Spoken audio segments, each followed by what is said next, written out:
A funny thing happened to my design partner and me the other day.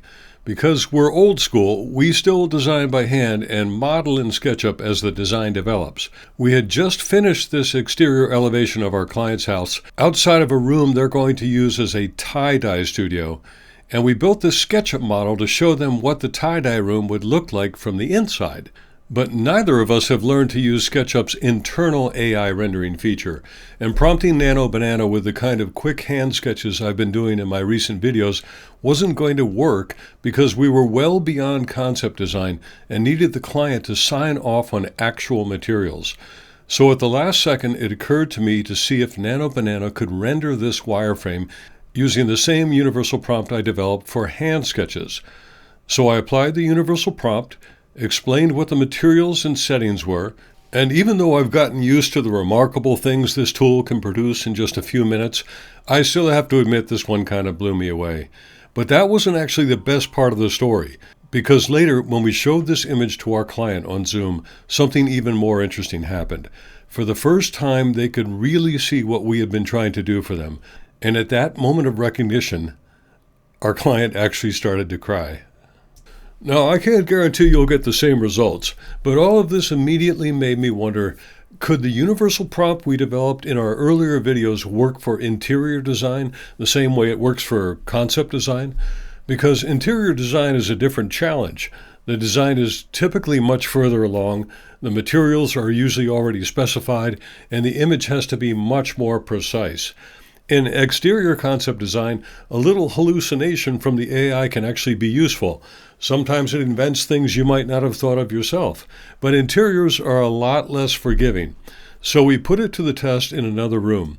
When we first generated the underlying image of this bathroom, we uploaded the wireframe, then used the universal prompt to describe the wood and stone and tiles, and even the size and orientation of those titles by name and retailer.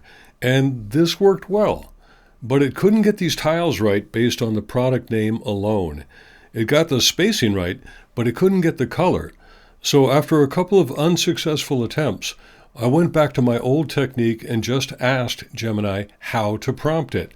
That's right, I simply asked Gemini, how do I prompt you to get the specific result I'm looking for? And it told me. And then I pasted in that prompt, and it worked. So that gave us the image we needed to sell this particular version of the design. But as part of the presentation for each variation, we also wanted to show traditional straight-on elevations. And as many of you will know, this can present a real challenge, because in order to create elevations, one has to cut a section through the model, and this can result in odd conditions, such as when there's a tall skylight that cuts a void through an unfinished attic or an empty framing space. And if this isn't done right, it can create all kinds of confusion in the client who doesn't read drawings well. So with this in mind, I uploaded the wireframe, and I dictated a prompt in plain language that these areas were to be blacked out so as not to confuse the client, but it still had to indicate the skylight that goes all the way up, and it did very well. And there were still issues with the elevation that could have confused the client, but by prompting Nano Banana again, one issue at a time, and again, I almost always use the microphone feature and dictate my prompts in natural language, I eventually got to the result I needed, and the entire process, from wireframe to intermediate versions to final form, took less than 30 minutes. So the main takeaways I want you to have from this video are as follows. Try the universal prompt first. And remember, that prompt is part of the free file that comes with this video. And if Nano Banana doesn't cooperate with the universal prompt, just ask Gemini to help you write the prompt to get you the results you want. Now, I wanted to get you this information as soon as possible so you can try this with your own wireframes and maybe save the time learning how to do this with SketchUp's own internal AI rendering engine. You can download all these prompts and the instructions for creating the universal prompt at the link below.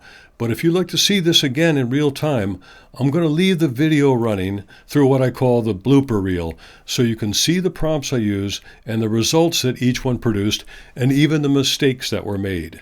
And if you really want to learn this as quickly as possible, then click on the link in the description below to join the waiting list for the live draw-along studio I do every week, where you can learn this skill and also learn how to prompt Nano Banana with quick, accurate sketches.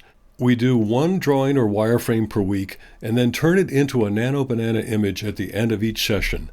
You'll see instant results, your portfolio will start to grow, you'll get amazing practice at learning to sketch in Procreate, or even on paper if that's your thing, and you'll do it all with the support and companionship and the priceless accountability that comes with learning alongside a cohort of like-minded peers.